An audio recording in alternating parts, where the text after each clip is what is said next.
Hey everybody, welcome back to the Marine Corps Movie Minute, where we're continuing to break down movies of the Marine Corps 1 minute at a time. Today we're doing minute number 117, and I'm Jack. I'm Billy. And today again, it's the last day of this week, the Wilder Ride Boys. Welcome back, guys. Hey, thanks for having us. Yeah, thank you. We really appreciate the invite back. Yeah, anytime. It's been a fun week. Today Gunny gets woke, and it looks like he passes the torch to the next leader of Recon. So let's tear into it. Yeah, and there's a great recap of one of the first lines he utters to these guys when he first meets them, which I think Walt is one of his favorite lines in this movie. Yeah. It is. I mean, that is just such a great Gunny Highway line. Yeah. Yeah. Well, do you want to say it or? Oh yeah. Well, I always butcher the lines anyway, but Me too. he says just because we're holding hands, that doesn't mean we're going to be taking lukewarm showers to the wee hours of the morning. You hear me? And I think I love that for so many reasons, but one of them is that is just such a great insult to throw at one of your friends, Yeah. and there's no response that they can come back with. No. Yeah, like what do you say? What do you mean you don't want to shower with me? Like that doesn't work. Yeah.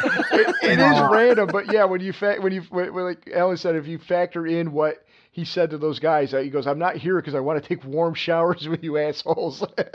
Gunny and Chuzu in this movie have such great lines that I don't think normal people would ever say in real life.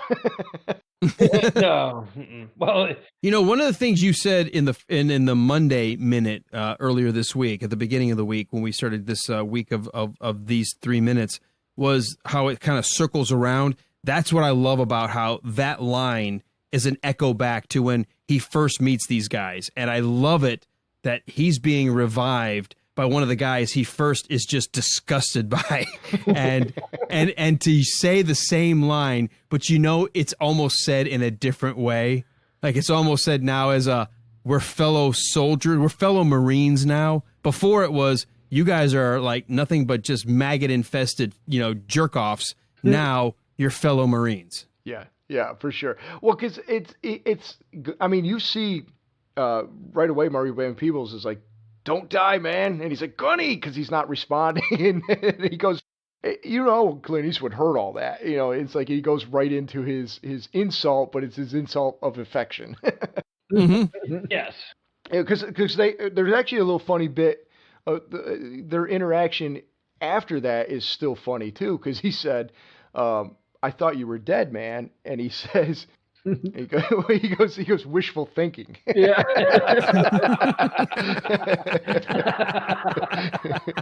That is a great line. Yeah, but a whole little bit, and it's almost like he has a little bit of a smirk when he says that, you hear me.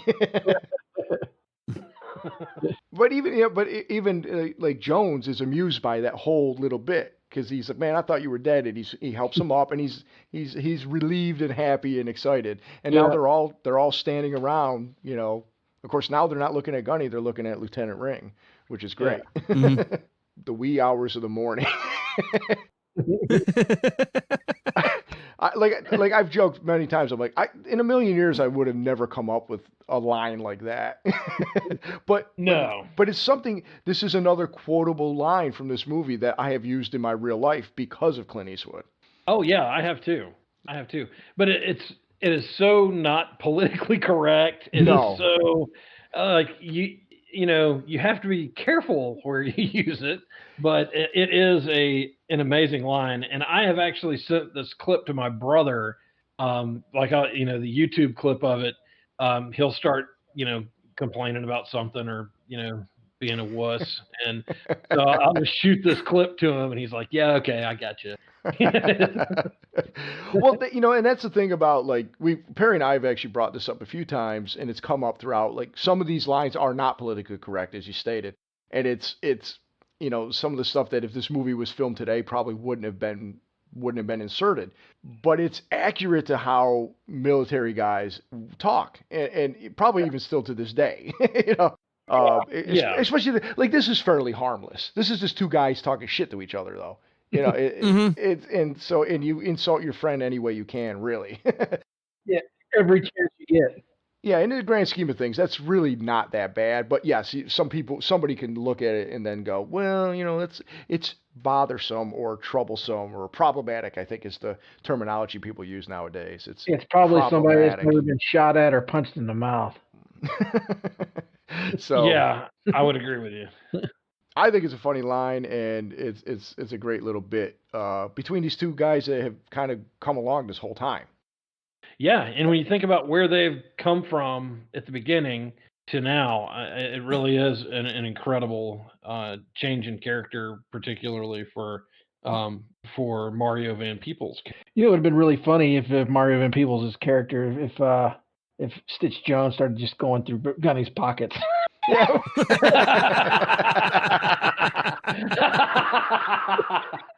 That would have been amazing. He could have stole this Cuban cigar that Gunny stole off the Cuban he killed earlier. Yeah, his eyes open up the same way, but he's just going, hey, Gunny, and he's going through his pockets. Well, and he already knows though that he's the only one who brought his wallet. Yeah. Well, yeah.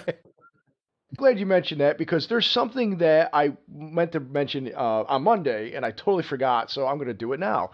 So Stitch Jones goes to war with his plastic, right?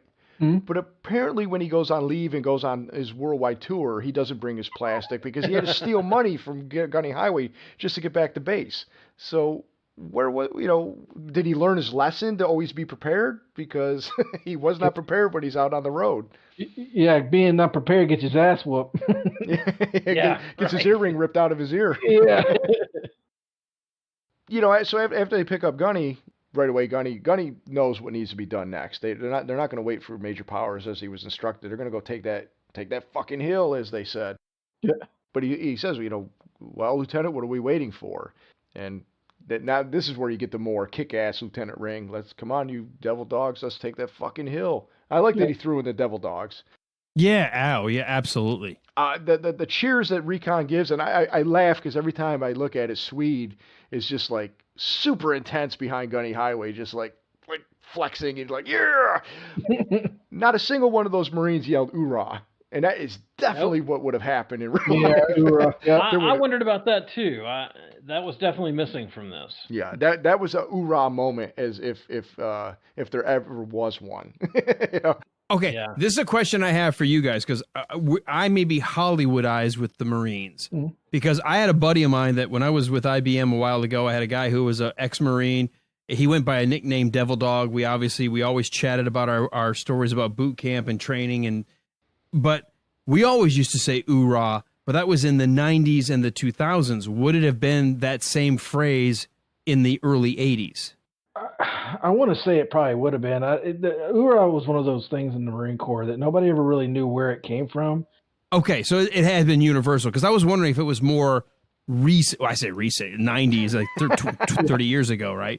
But wait, what? For me, I always heard like Marine Corps, "Oorah," and Devil Dog, "Oorah," like everybody would just say that as sort of like the next, like, hey, I say this, you say that, and that's how you just do it. But I didn't know if in the early 80s if that was a thing. Oh, I mean, it could have been, but then again, it could be some more hand-me-down shit from the Navy that they would have just like, yeah, we're done with this phrase. Here, Marines, you guys can have it. And then just gave it to us, and we never knew where it came from. Like, I'm trying to think if, like, in Full Metal Jacket they did "Oorah," and I'm pretty sure they did, right? They could have. I don't know where it came from, man. I never heard. Well, I'm not saying it came from Full Metal Jacket, but I'm just trying to think of the time frame it would have been. No, like where the actual phrase "Oorah" would have came from. Like, I don't know where. Like, it's one of those things. It's like and I've heard dozens of stories, but none of them sound like. Yep, no. It's like the answer to a riddle. It's like you know it when you hear it. I have no idea. Marines, the internet has an idea. The Marines and historians have determined the true origins of "Oorah" lie with the Recon Marines, ironically, stationed in Korea in 1953. Also ironically, because Gunny was in Korea. During this time, reconnaissance Marines of the 1st Amphibious Reconnaissance Company found themselves traveling via submarine. Oh, great. Now I got to click through. So I'm reading it like I know, and then I have to keep going. Oh, wow. I thought you were just saying that. You're like Google. Like, oh my God, you got Google caught. Yeah, exactly. It's actually, it says, yeah, it's probably from within the last 50 years, but it said it was popularized. Okay, so it would have been around at this time. Yeah, in the 80s and 90s is when it became really engaged in, although it said emerged from murky secrecy of the Marine reconnaissance through the drill instructors and other Marines in the 80s and 90s. So yeah, it's been around. Okay. I just pulled up an article that was because they were, obviously, the Marines were part of the Navy, and so they would always be there to protect the admirals or captains of ships. And when the sound of a submarine was diving, it made that "Arrah" sound when they were diving. That's where the "Arrah" comes from. Yeah, there you go. Yeah. Okay. I am this many years old when I just learned that. Honestly, same. Arrah! Oh my God, that's the same sound the freaking submarine makes when it's about to dive. Holy shit. See? Thank you for inviting us. I now have an answer for trivia night. So. Yeah. We are an educational podcast. Yeah, that is exactly right. Oh, I didn't know that either. That's interesting. And, there's a Navy element to it, so there you go. Yeah. Awesome. Well, we always joke, because I was Navy, you guys Marines, but we always joked about, that the Marines ride in our vehicles, they ride in our stuff. But when it came down to it, every admiral had a Marine detachment protecting them. So when it comes down to it, we know who the real, badasses are. Keep your crayon safe. Yeah, exactly. And your daughter's safer. In crayons, yeah. Look, all I know is when I joined the Navy, they said, you know what it stands for? And I go, no, it says never again volunteer yourself. Yeah. So. Yeah. Well, I always like to tease my dad, who was an Army vet, Vietnam Army vet. I always say, the U.S. Army ain't ready for Marines yet. That's great. Well, my dad was career Army. He was a colonel in the Army, and he told me when I enlisted, he said, pick anything, just don't go Army. So I was like, oh, okay. Yeah, I actually, when I signed up, I was 17, so I was not of age yet, so I had to get my parents' permission. So I had to jump through some hoops. So I had to go speak to the Army and the Navy recruiter before my dad, and apply to college, but before my dad signed off on it. And so I went to saw the Navy guy, and he goes, that's different enough from what the Marines are. So he goes, you don't have to see anybody else. Because I was like, no, I'm still doing Marines. Although looking back, Navy, Air Force is the way to go, actually. Yeah, exactly. If you want the cush ride, sure, you go Air Force. Yeah, I've got a buddy who was Air Force. He was like, we had air conditioning in boot camp. I was like, it doesn't sound right. No. Okay, I know this is Friday, so when we get to the end, can we tell like our worst boot camp story? Because I've got one.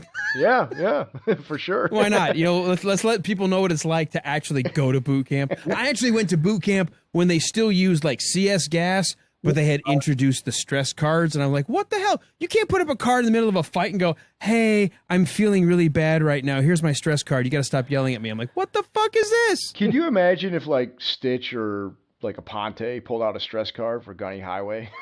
He would have bit the stress card in half and punched you. You'd be lucky. And you know what? Did. I'm sorry. I know we're in a touchy-feely kind of like modern world, but I'm sorry. When you hire people in the military to do things, the military's job is to kill people and break things. You're in a different class, and you need to let them realize what they're in for. And this whole idea of stress cards and using peppermint spray instead of CS gas in the gas chamber and all that, that's bullshit. You need to really expose people. Oh, no. Yeah. No, I didn't know that. Yeah, we did the CS gas too. Yeah, we did CS. That shit sucked. Yeah, because even when we went through in mid-90s, the DIs used to talk, and this was before stress cards and all that crap you just threw at us that I was not aware of.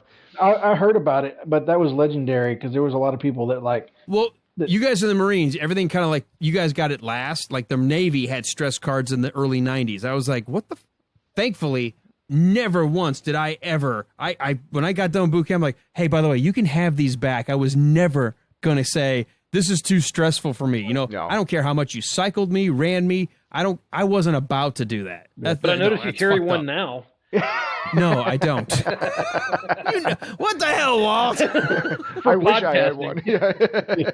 I wish I had one now, but yeah, never in a million years would I ever think to pull that out in boot camp, because it's like, just keep your head down and your mouth shut and get through it. Yeah. Well, I'll tell you when you should get one. You should get one when you have kids. Oh. Yeah. The minute you have kids, the doctor should just hand you a stress card. Yeah. Yeah, they would ignore it anyway.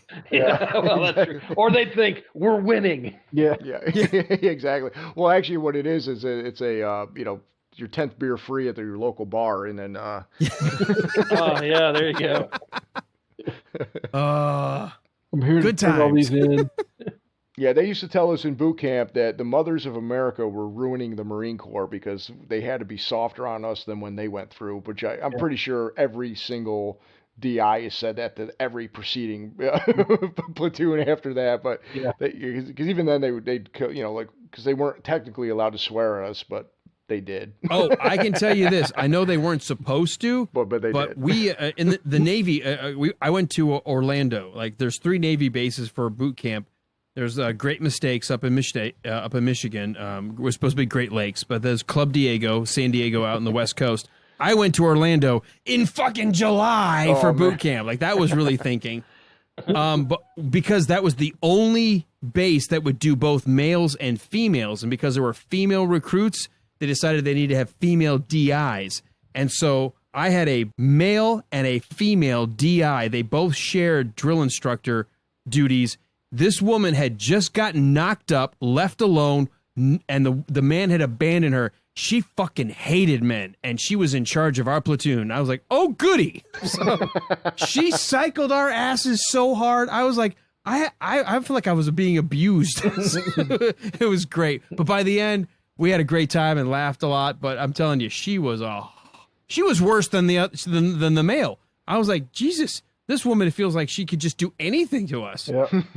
But you probably came out better for whatever you went and did next. With impunity. Oh, you know what? I loved it. I will tell you this. I know we're off topic, but I was a couple years older because I went in after I'd gotten my first year of college under me, and I realized I can't afford it, so I needed the GI Bill.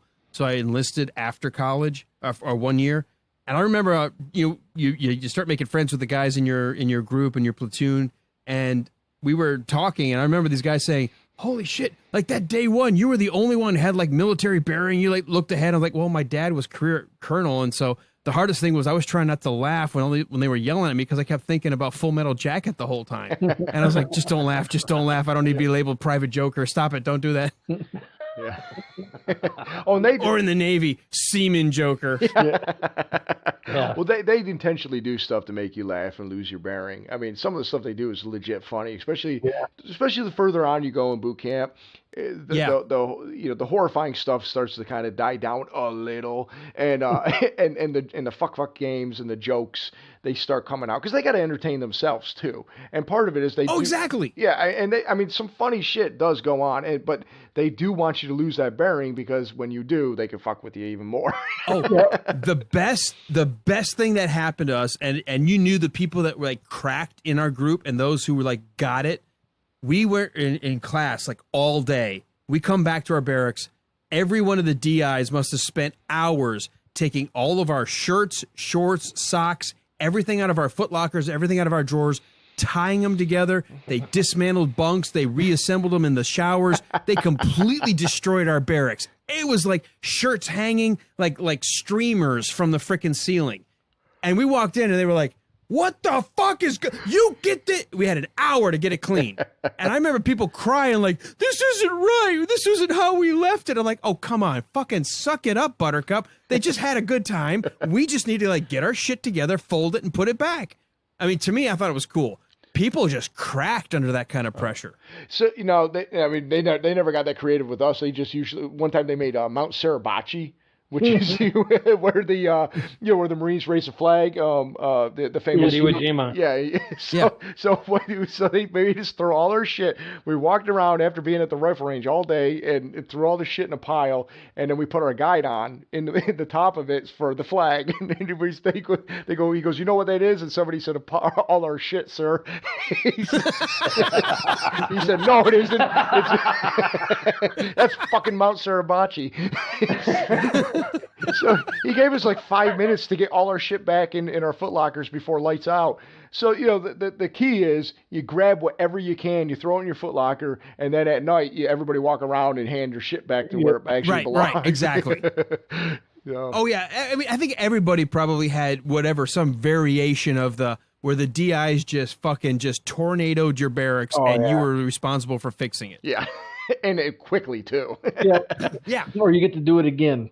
I will tell you, we had an inspection. I don't know how many times you guys did an inspection, but we had it like 3 or 4 times where we had to like stand at attention, ready. Everybody's going to be like giving it a full inspection. And this dude's back button popped off of his dungarees for the Navy. And he's like crying. I mean, literally, he's crying. He's like, I'm going to get, like, dude, get a needle, get a thread. And then some dumbass, okay, it's a dumb story. You can cut this from the podcast if you want to. So some dumbass, we've got black buttons and black thread. So he gets a white piece of thread for his dungarees and threads the needle for me. Cause I'm like, look, I've sewn buttons before. I can do this. Let me get dressed and I will take care of sewing your button on. Don't take your pants off. Keep them on. I will take care of it while it's there. And I was like, holy shit, you did white thread. I'm like, you can't have white thread. It's got to be black thread. He's like, I don't know. I'm like, what the fuck you didn't know? We're wearing black. So anyways, I did it. I was like, somebody get me a Sharpie. And as soon as I finished, I like used the Sharpie and I inked the white and turned it black. We all got, and just in the nick of time as they came in for inspection. And I was like, that was the most fun thing that I did. I was like, holy shit. Like, I was able to get dressed. Everybody's getting dressed. Sewing needle and I'm threading a fucking button and putting it on before the inspection. It was, I mean, those are the stories where people that don't join the military don't appreciate. Yeah. Because some of it you can't explain because if you haven't been in it, I mean, you can tell the story, but if you don't really get, experience it, you don't really get the pressure you're under or the, like you said, like improvise, adapt, overcome. There you had a problem. You improvised, you adapted, you overcame. And just in the nick of time too.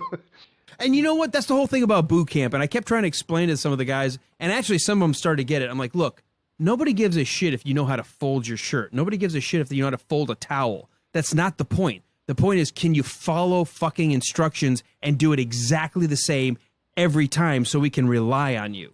Because that's really what they're teaching you.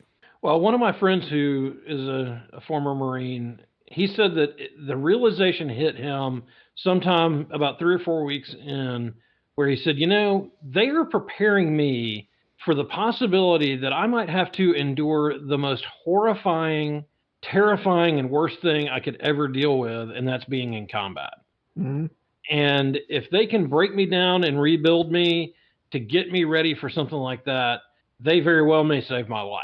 And I think that perspective for him was what he needed to be able to get through it and to appreciate what was going on. And I get that.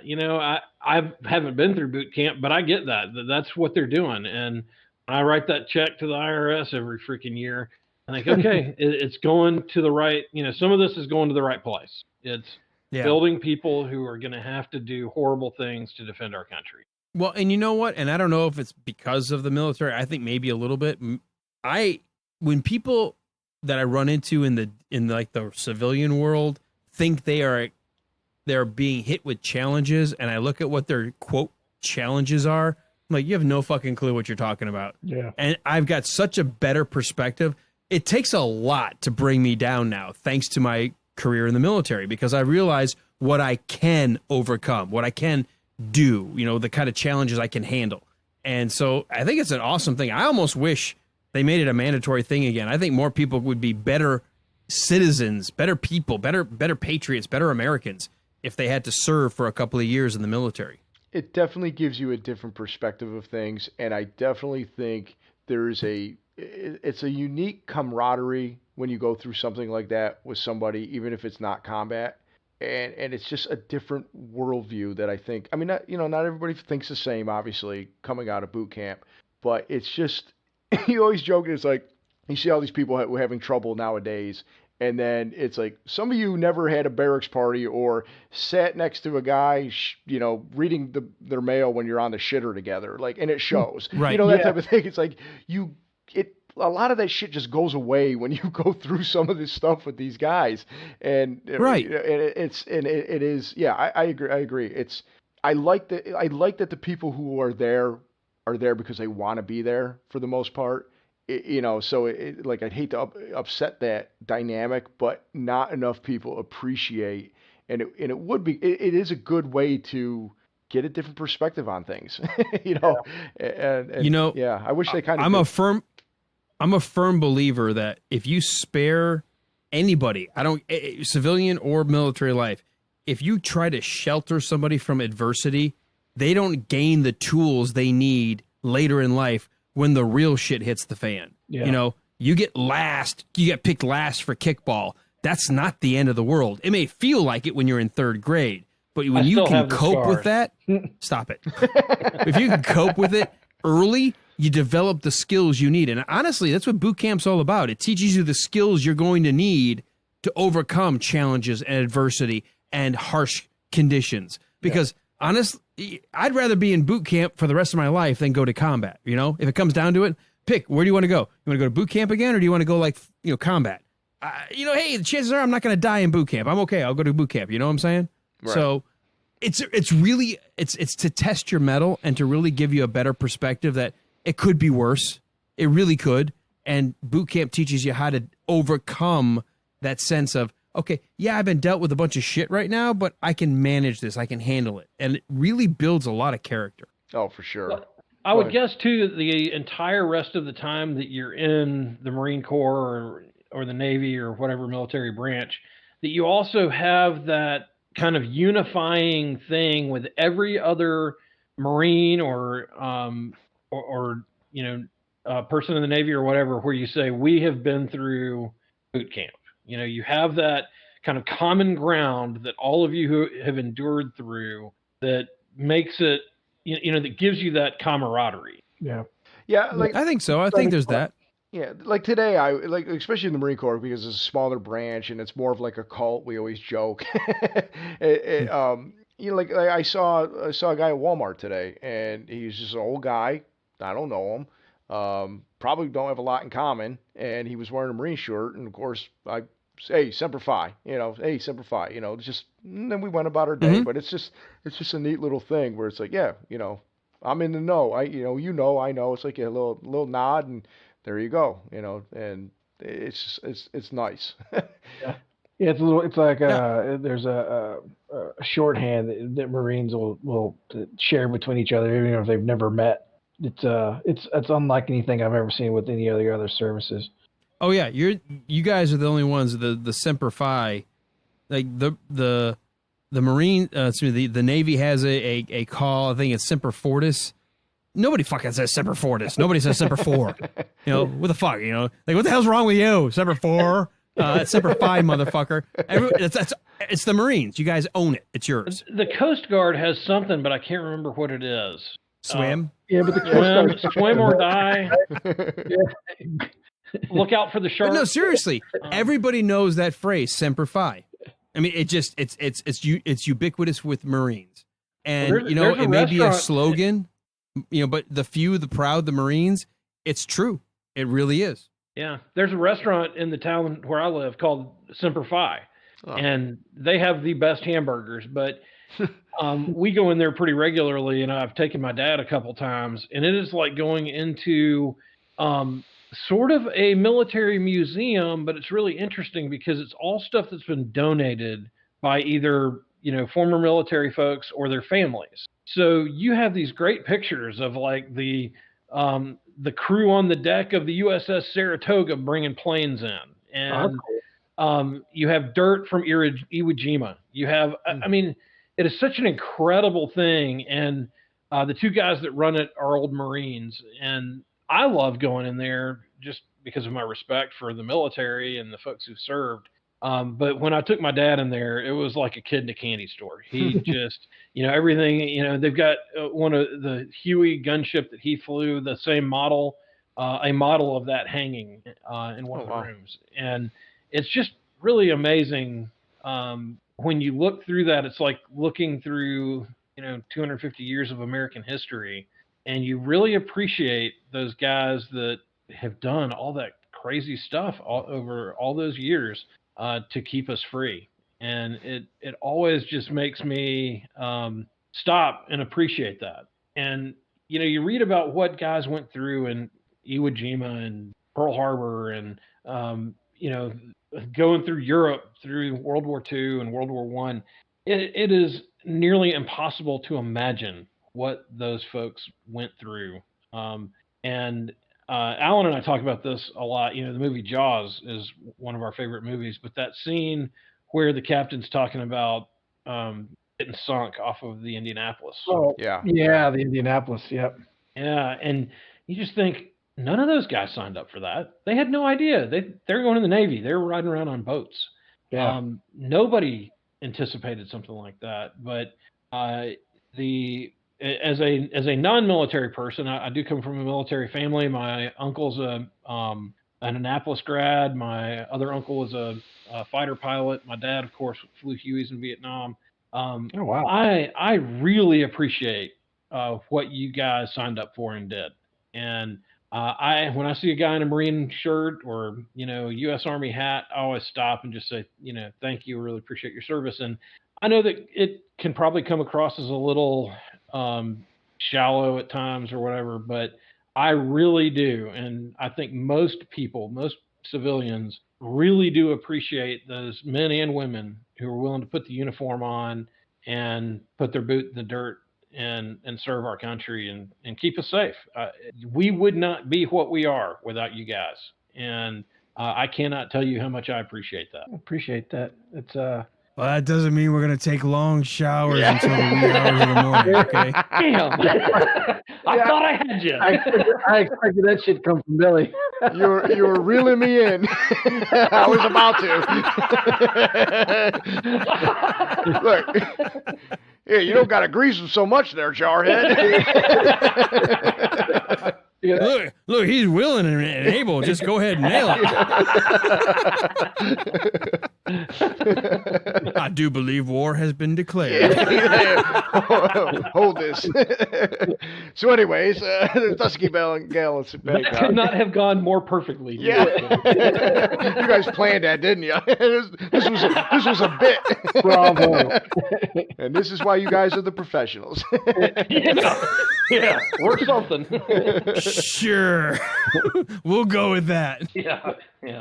Well, do you guys have any, I mean, first off, thanks for all the kind words. I really appreciate that. All jokes aside. But more importantly, we actually really appreciate you guys coming on. I'm glad we can make this happen. Yeah, no, seriously. I feel bad that it took as long as it did. I know it just feels like sometimes just life gets in the way.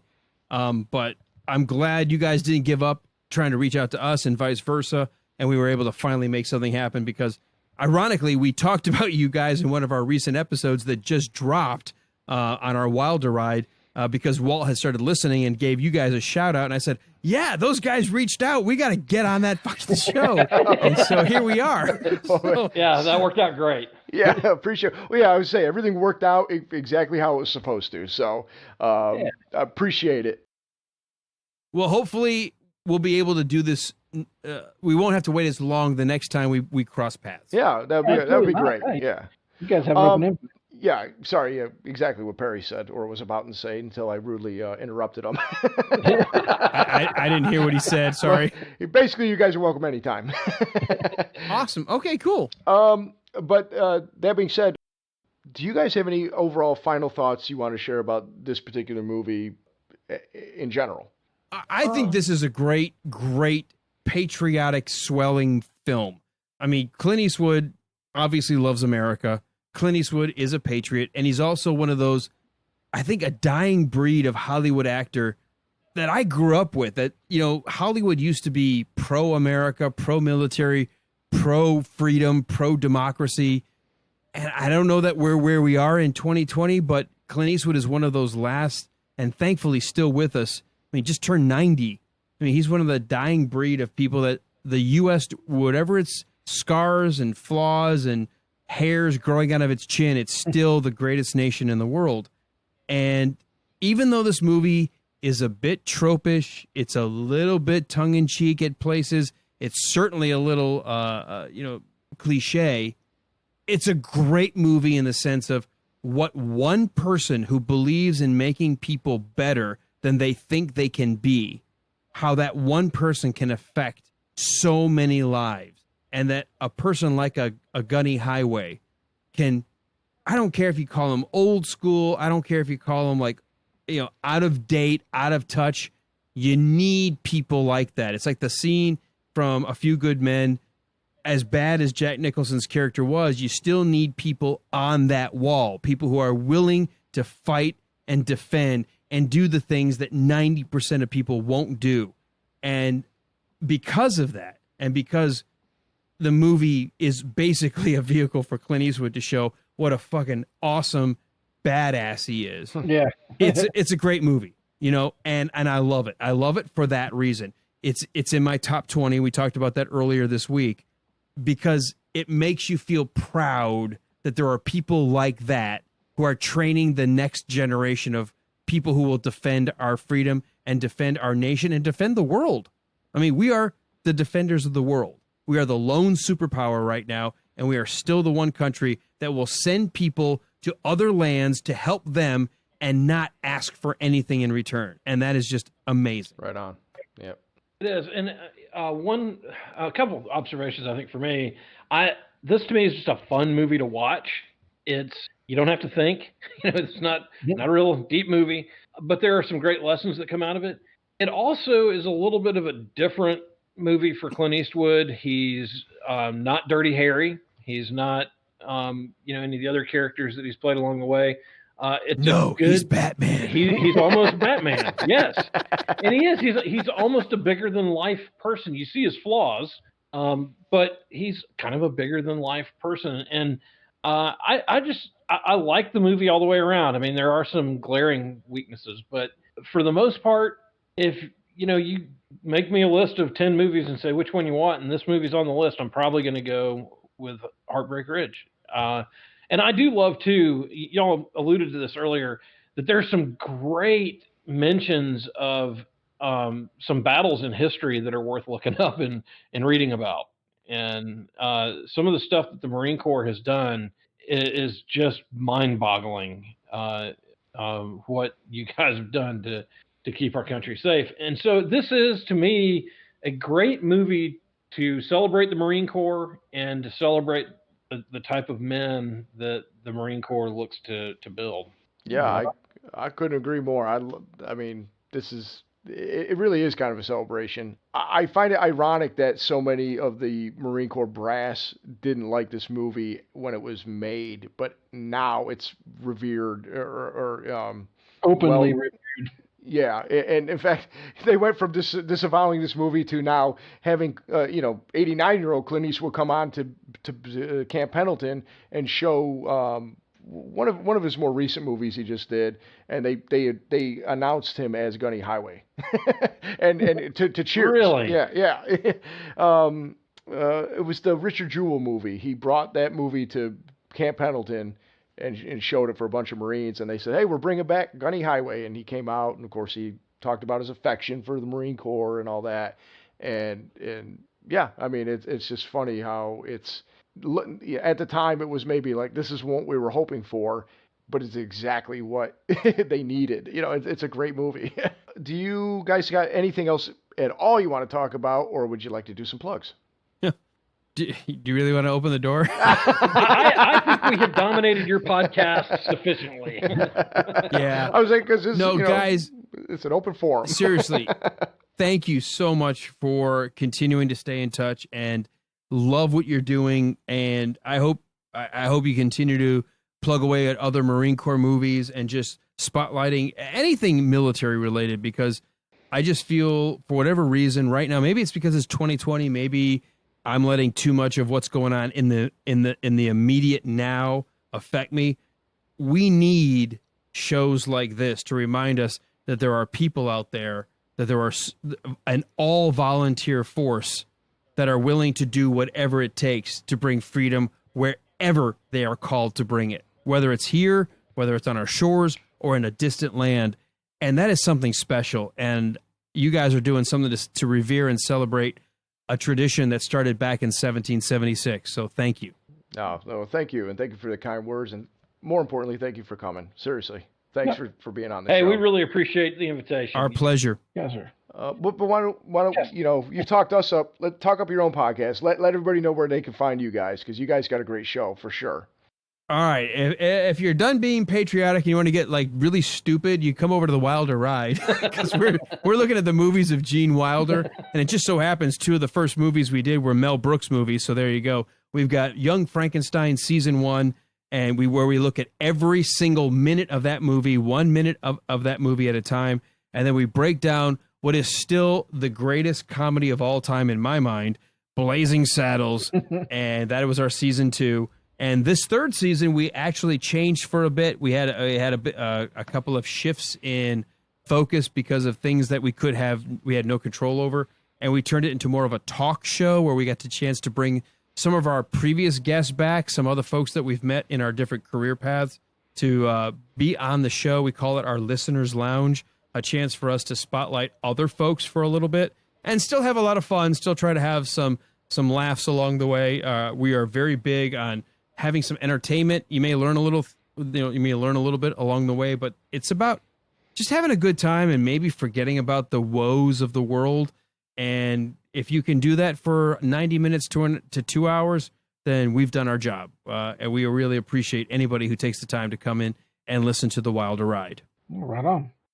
Well, and if you're looking to find us, just find us on Facebook, facebook.com/The Wilder Ride, and you can find everything you need to know about us there. All right, perfect. I appreciate it, guys. And, again, I'll say it again. Thanks for coming on. If anybody wants to follow us, we're at the Marine Corps Movie Minute Quarterdeck page on Facebook. That's our private group. Also, if you want to go to Instagram, it's Marine Corps Movie Minute Pod. And, of course, it's Friday, so please go to Movies by Minutes. Check out the other Movies by Minute podcasts, and go take a look at The Wilder Ride. I'd highly recommend it.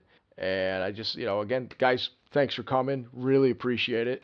All right, Devil Dogs, let's take this fucking podcast. Hoorah!